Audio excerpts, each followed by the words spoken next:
Welcome to Puthiyugam academy. Polity MCQ series தான் நம்ம பார்த்துட்டு இருக்கோம். ஸோ இன்னைக்கு நம்ம பார்க்க போற டாபிக் பாலிட்டி தான். ஸோ இதுல first question, insertion of part 9 paves the way for democratic decentralization by providing Panchayat Raj institutions. In this context, which of the followings are considered to be novel feature of Panchayat Raj institution? So part 9 of the constitution provides Panchayat Raj institutions. So அதோட novel feature என்னன்னு கேட்டிருக்காங்க. Okay, first point. So இது political accountability of the state executive, political accountability of state executive, devolution of taxes powers at the local level by parliament, reservation for women's. இந்த மூணு பாயிண்ட்ஸ்ல எது வந்து novel feature of 73rd Constitutional Amendment Act? So இது வந்து பாத்தீங்கன்னா answer C. So it is 3, reservation to women's. So இதுதான் வந்து பாத்தீங்கன்னா ரொம்ப முக்கியமான novel feature of Panchayat Raj institutions. Okay, so நம்ம இப்போ அந்த Panchayat Raj institution and 73rd and 74th amendment பத்தி கொஞ்சம் பார்ப்போம். Our constitution provides a clear mandate for democratic decentralization, not only through the directive principles of state policy, which exhorts the state to promote Panchayat Raj institutions, but more specifically through 73rd and 74th amendment of constitutions. So நம்மளோட constitution வந்து டிபிஎஸ்பிலேயே democratic டீசென்ட்ரலைசேஷனை பத்தி சொல்லியிருப்பாங்க.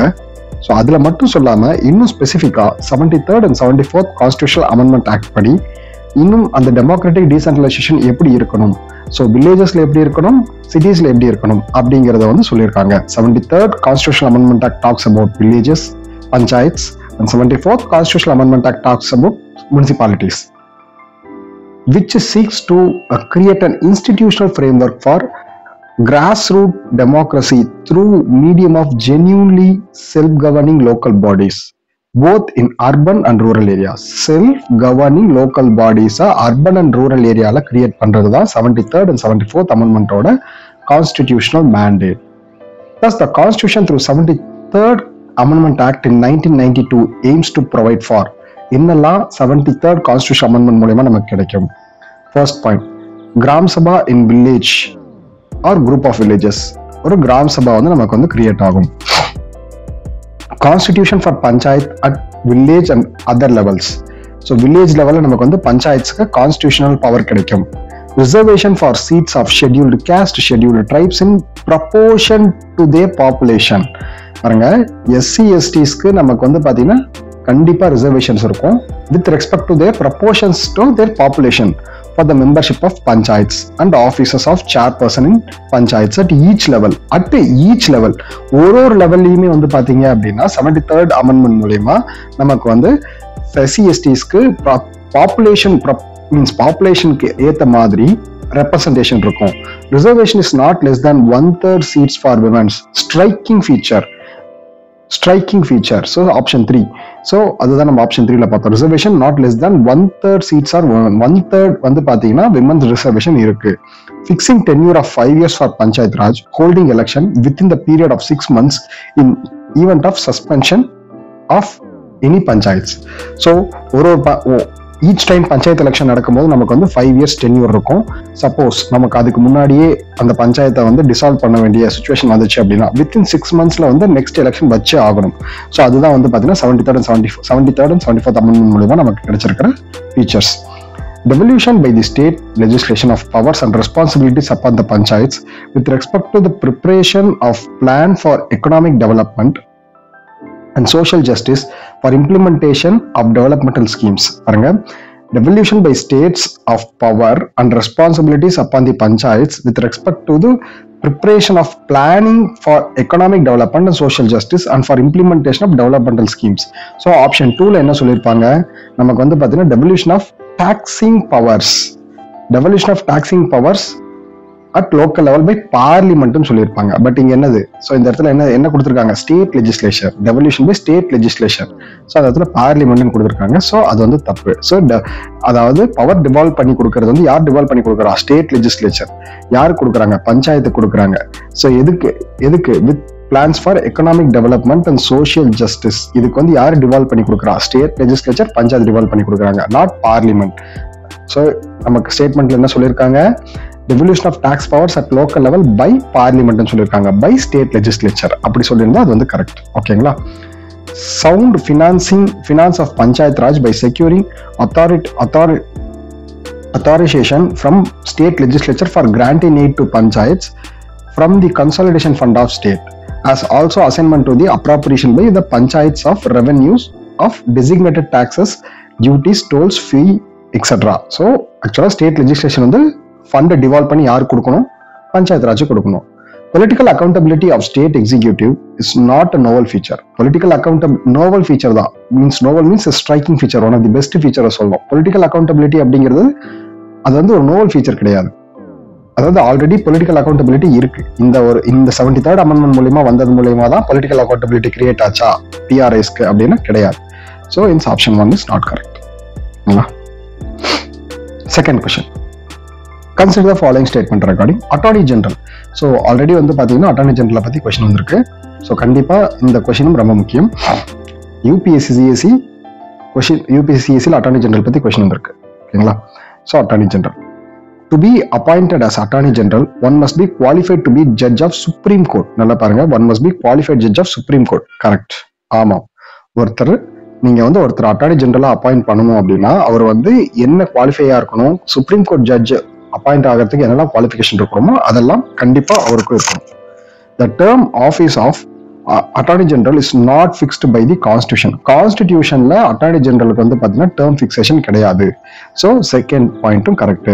Is ex officio law secretary to the government of India. So he is not an ex officio law secretary to government of India. Is not an ex officio, is not an ex officio. So attorney ஜெனரலை பத்தி நம்ம என்ன பார்ப்போம். First two points தான் correct. Attorney general appoint பண்றதுக்கு அவரோட qualification வந்து supreme court ஜட்ஜுக்கு என்னென்ன குவாலிஃபிகேஷன் இருக்கோ அதெல்லாம் அட்டார்னி ஜெனரலுக்கு இருக்கணும். இந்த டேர்ம் ஆஃபீஸ் வந்து பாத்தீங்க அப்படின்னா it's not fixed by the constitution. So article 76 ரொம்ப ரொம்ப முக்கியமான article. has provided the office of attorney general for India is the highest law officer in the country. See, attorney general is the highest law officer in the country. President appoints the attorney general of India and determines his tenure. Tenure is determined by president and determine his remuneration. So remuneration also determined by president. Attorney general holds the office during the pleasure of the president. Tenure is fixed by the president. So president oda pleasure variyum, president evlo naal ஆசைப்படுறவரோ அவ்வளவு நாள் வரையும் attorney general வந்து பாத்தீங்கன்னா பவர்ல இருக்கலாம். Attorney general is appointed by the president. He must be the person who is qualified to be appointed as a judges of supreme court. So judge of supreme court ஒரு qualification வந்து judge of supreme court. So person to be appointed as a judge of supreme court should have the following qualification. என்னெல்லாம் qualification இருந்தால் supreme கோர்ட்டுக்கு judge ஆக முடியும்? He should be citizen of India. Yes, obviously he should be citizen of India. He should have been a judge of high court for 5 years, or a high court in succession of 5 years, or an advocate of high court, or else high court in succession for 10 years. So ஒன்னு high court judge 5 years இருந்திருக்கணும், or else advocate of high court வந்து 10 years இருந்திருக்கணும், or else distinguished jurisdicts in opinion of the president. So இதுதான் வந்து discretionary power of the president. அதாவது அவர் வந்து ஒரு லா ப்ரொஃபைல்ல ஒரு நல்ல பொசிஷன்ல இருந்தாலே போதும். சரி, ஓகே, இதுதான் இருந்தால் நமக்கு வந்து means supreme court judge appoint பண்றதுக்கான qualification. Okay, term office of attorney general ரொம்ப ரொம்ப முக்கியம். அட்டார்னி ஜெனரல் ஆஃபீஸ் வந்து ரொம்ப ரொம்ப முக்கியம். It is not fixed by the constitution. Attorney general is not fixed by the term is not fixed by the constitution. The constitution does not contain any procedure or grounds for his removal. Constitution படி remove பண்ண முடியாது. President appoint பண்றாரு, president remove பண்றாரு. He holds office during the pleasure of the president. This means he may be removed by the president at any time. ஒரு attorney general வந்து பாத்தீங்கன்னா நீங்க எப்போ வேணாலும் பவர்ல இருந்து தூக்கலாம். Conventionally he resigns when the government council of ministers resigns or is replaced, because அதாவது அவர் வந்து பாத்தீங்கன்னா ஆட்டோமேட்டிக்கா ஒரு கவர்மெண்ட் வந்து டிசால்வ் ஆகுது ஆர் எல்ஸ் ரிசைன் ஆகுது அப்படின்னா அதோடைய அட்டார்னி ஜெனரலோட பவர் வந்து போயிடும்.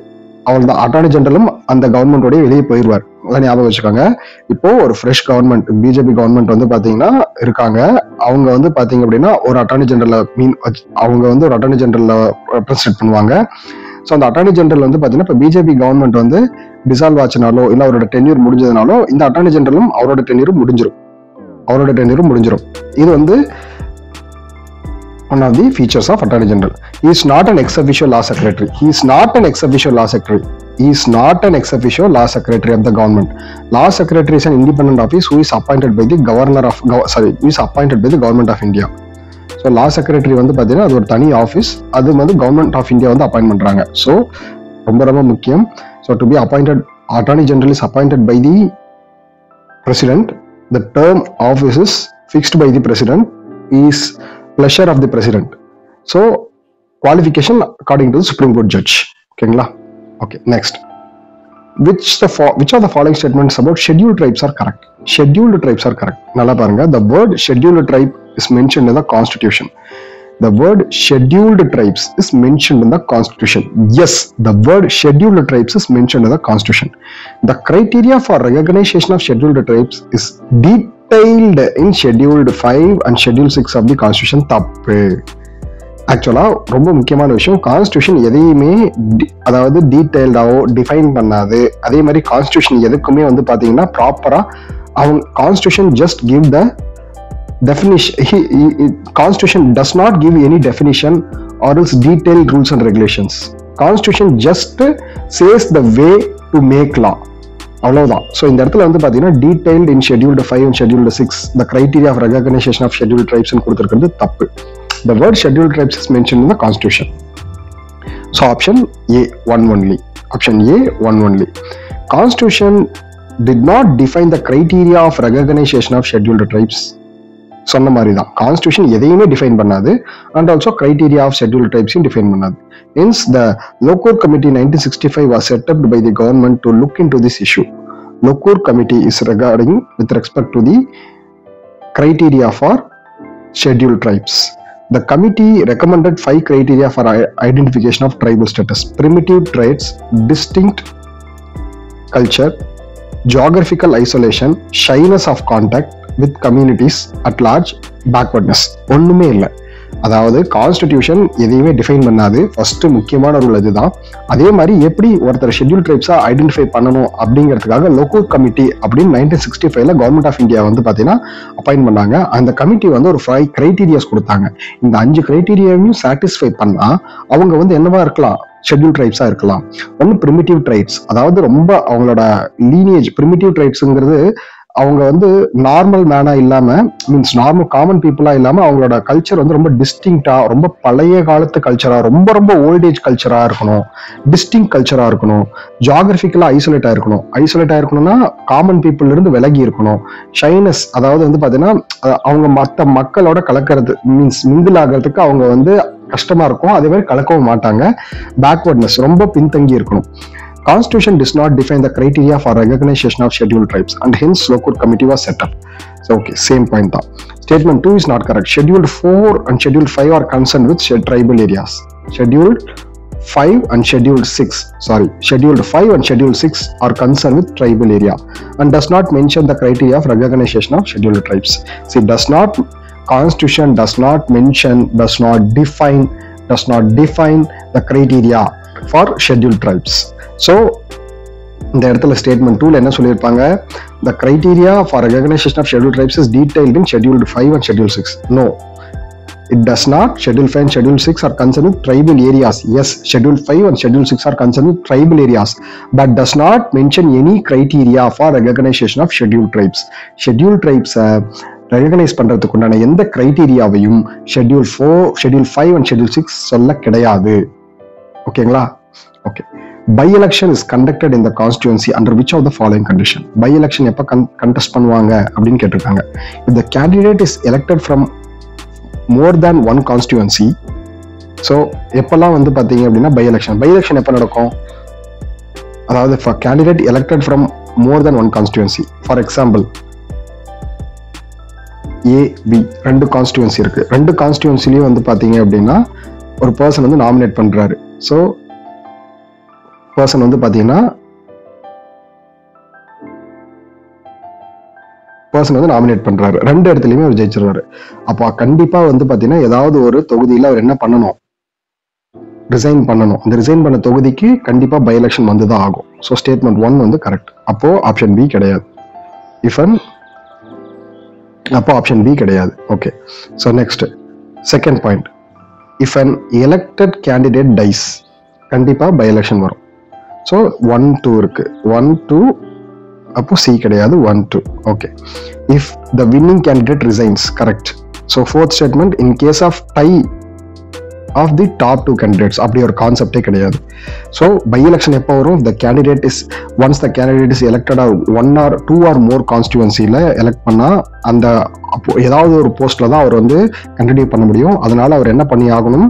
அவர் வந்து கண்டிப்பாக ரிசைன் பண்ணி ஆகணும். அது மூலயமா வந்து நமக்கு என்ன ஆகும்? பை எலெக்ஷன் வரும். ஒருவேளை ஜெயிச்சவர் வந்து இறந்து போனால் நமக்கு வந்து பை எலெக்ஷன் வரும்.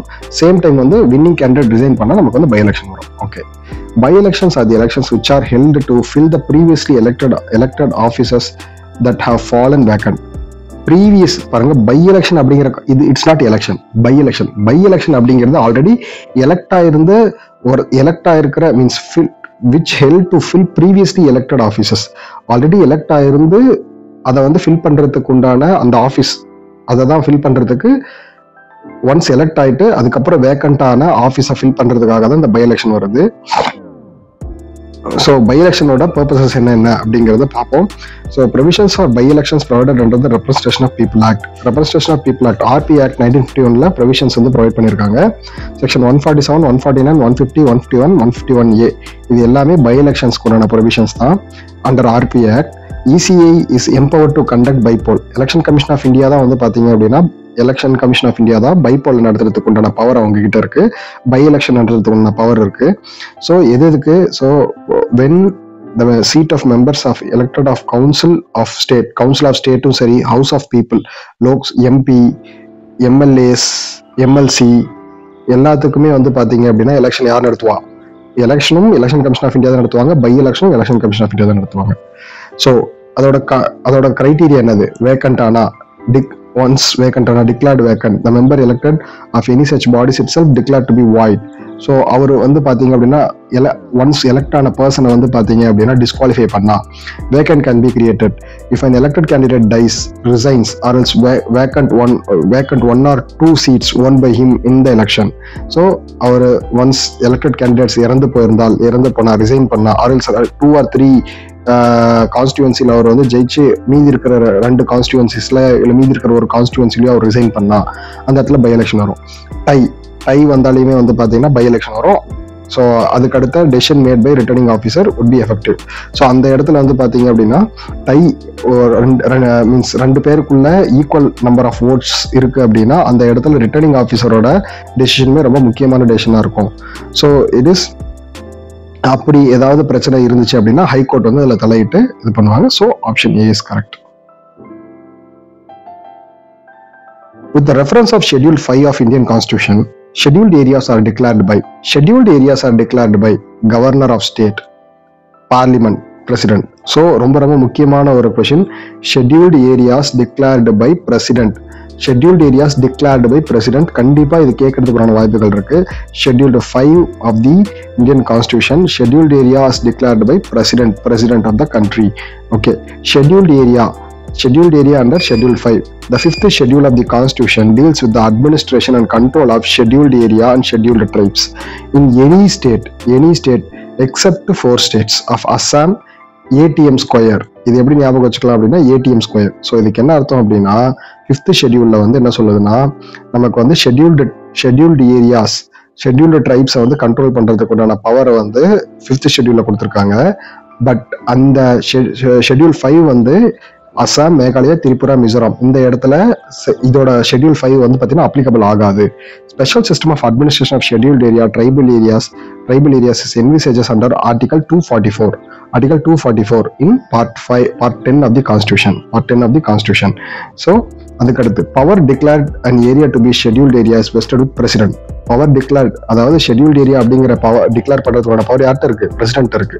So he also can increase R degrees the area. இப்போ ஒரு ஸ்டேட்ல எந்தெந்த ஏரியா ஷெட்யூல்ட் ஏரியான்னு டிக்ளேர் பண்றதுக்கான பவருமே யார்கிட்ட இருக்கு? பிரசிடென்ட் இருக்கு. ஆல்ரெடி எக்ஸிஸ்டிங் ஏரியால இருக்கிற ஏரியால இருந்து இன்னும் அதை வந்து எக்ஸ்பேண்ட் பண்ணணும் அப்படின்னாலுமே அது வந்து பார்த்தீங்கன்னா யார்கிட்ட இருக்கு? பிரசிடென்ட் இருக்கு. அந்த பவர் வந்து பிரசிடென்ட் இருக்கு. So tribal area under schedule 6. The 6th schedule of the Constitution deals with the administration of tribal areas of 4 northeastern states. Schedule 5 deals with the scheduled areas of scheduled tribes in the rest of the India. Schedule 6 deals with the scheduled area of scheduled tribes in northeastern states of ATM square. Assam, Meghalaya, Tripura, Mizoram. நல்லா ஞாபகம் வச்சுக்கோங்க. Schedule 6th schedule is applicable to ATM square. Schedule 5 applicable to rest of the India except ATM square. So the tribal areas of 4 states have been constituted of autonomous districts. இங்க வந்து பாத்தீங்கன்னா புது concept என்ன கொடுத்திருப்பாங்கன்னா schedule 6ல முக்கியமான provision வந்து autonomous districts அப்படின்னு சொல்லிட்டு ஒரு கான்செப்ட் கொடுத்திருப்பாங்க. The governor is empowered to organize or reorganize the autonomous districts. Thus he can increase or decrease their area or changes their name. ஆக்சுவலா வந்து பாத்தீங்கன்னா இந்த அட்டானமஸ் டிஸ்ட்ரிக்ட் கவுன்சில் அப்படின்னு ஒரு கான்செப்ட் வந்து பாத்தீங்கன்னா அட்டானமஸ் டிஸ்ட்ரிக்ட் கவுன்சில் ஒரு பவர் வந்து ஷெட்யூல் 6 வந்து எங்களுக்கு கொடுத்துருப்பாங்க. அது மூலியமா கவர்னருக்கு பவர் இருக்கும். கவர்னருக்கு என்ன power? To reorganise or organise autonomous districts. Thus he can increase a district. எப்படி பிரசிடென்ட்டுக்கு ஷெட்யூல் 5ல பவர் இருக்கோ, கவர்னருக்கு ஷெட்யூல் 6ல பவர் இருக்கு. கவர்னருக்கு ஷெட்யூல் 6ல அந்த பர்டிகுலர் ஸ்டேட்ல ஏரியா இன்க்ரீஸ் பண்றதோ டிக்ரீஸ் பண்றதோ வந்து பாத்தீங்கன்னா அவரோட பவர்ல இருக்கு. பவுண்டரிஸ் டெலினேட் பண்றது. ஓகே, ஸோ இதுதான் வந்து பாத்தீங்க அப்படின்னா Schedule 5 of the Constitution, Schedule 6 of the Constitution. Which of the following statement in the context of Central Vigilant Commission is correct? Central Vigilant Commission, it was established through an act. கிடையாது. It consists of Central Vigilant Commissioner and not more than 2 Vigilant Commissioner. Correct.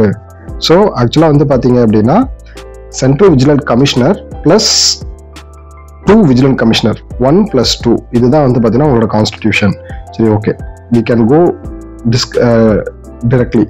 So option A is not correct. Central Vigilant Commission is established in 1964 by an executive resolution of central government. பாருங்க, ஒரு just ஒரு executive resolution of central government மூலமா தான் வந்து என்ன பண்றாங்க, நமக்கு இந்த சென்ட்ரல் விஜிலன்ட் கமிஷன் அப்படிங்கிறத வந்து எஸ்டாப்ளிஷ் பண்றாங்க. Santhanam committee on prevention of corruption, ரொம்ப முக்கியமான ஒரு committee. Santhanam committee, prevention of corruption act. So on prevention of corruption இந்த இவர் கொடுக்குற ரெக்கமெண்டேஷன் மூலயமா தான் சென்ட்ரல் விஜிலன்ட் கமிஷன் அப்படிங்கிற விஷயத்தை வந்து எஸ்டாப்ளிஷே பண்றாங்க. இன் 2003 பார்லிமெண்ட் எலெக்டட் த லா கன்ஃபரண்டிங் த ஸ்டாச்சுட்டரி ஸ்டேட்டஸ். அதாவது 1964ல ஃபார்ம் பண்ண சிவிசிக்கு எப்போ ஸ்டாச்சுட்டரி ஸ்டேட்டஸ் கிடைக்குது? 2003 தான் கிடைக்குது. ஸோ ஆப்ஷன் ஏல என்ன சொல்லியிருக்காங்க? It was established through an act of the parliament. It was not established through the act of the parliament. It was established through the Santhanam committee of recommendations. So and it got statutory status in 2003.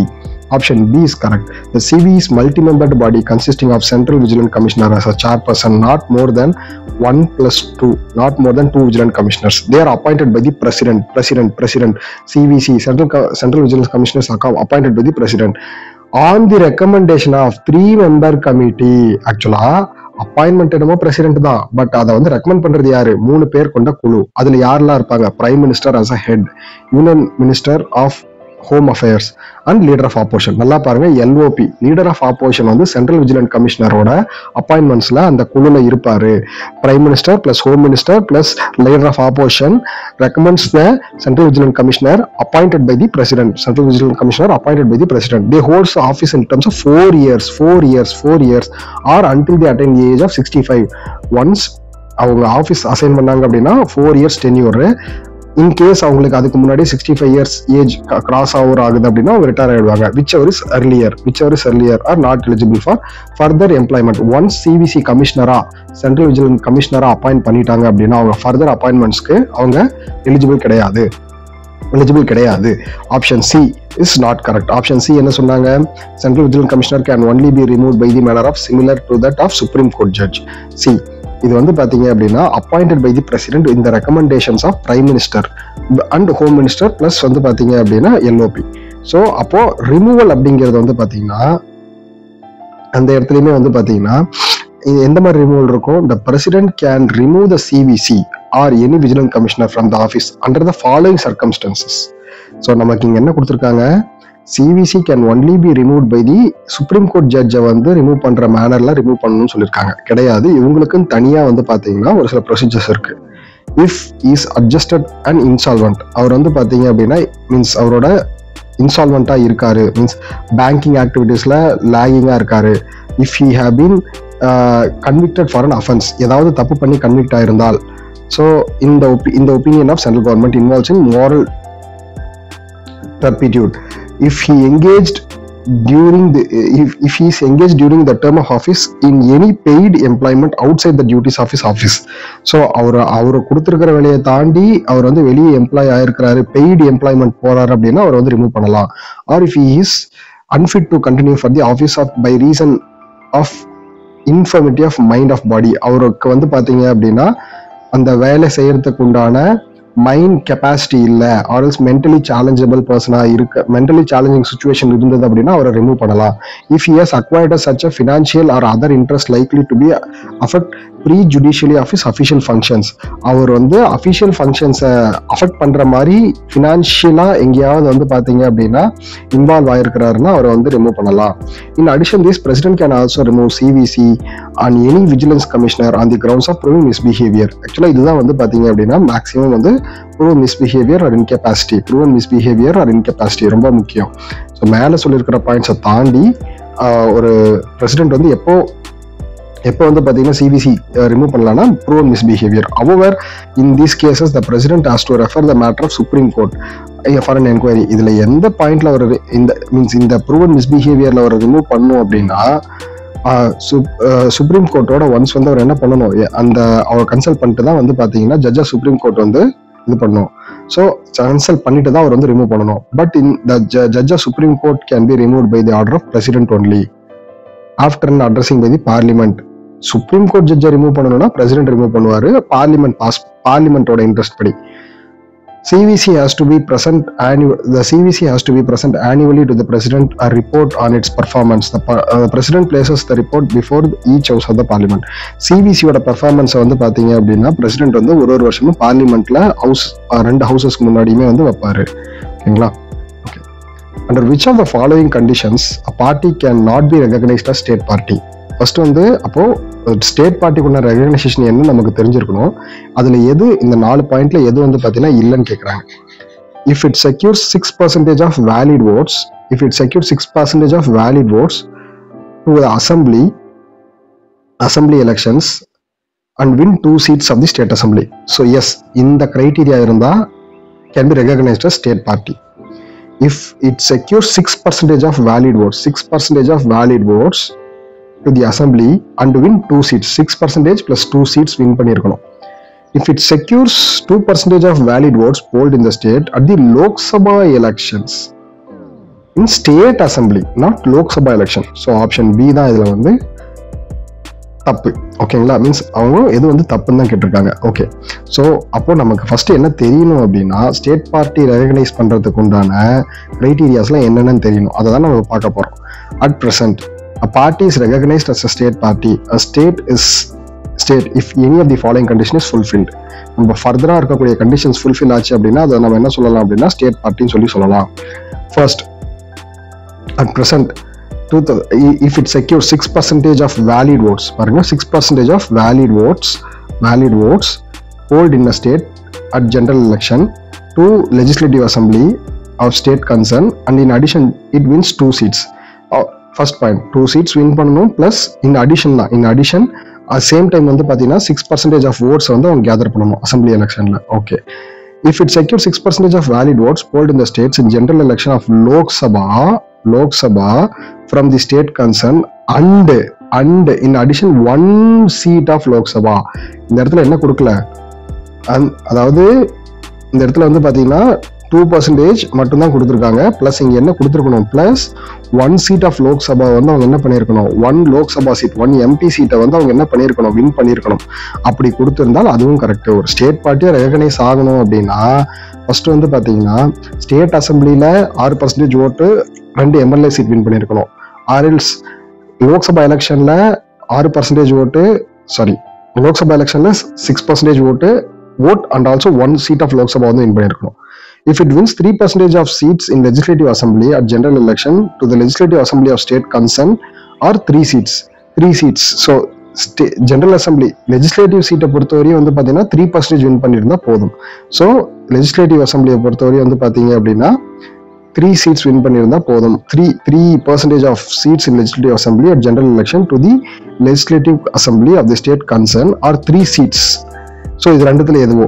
If it wins 1 seat in Lok Sabha for every 25 seats or any fraction, அதாவது 25 MP சீட்டுக்கு ஒரு MP seat win பண்ணியிருந்தால், so அந்த ரேஷியோவில் போனால் அவங்களுக்கு வந்து என்ன பண்ணுவாங்கன்னா கண்டிப்பாக ஸ்டேட் பார்ட்டி அப்படிங்கிறது கொடுத்துருவாங்க.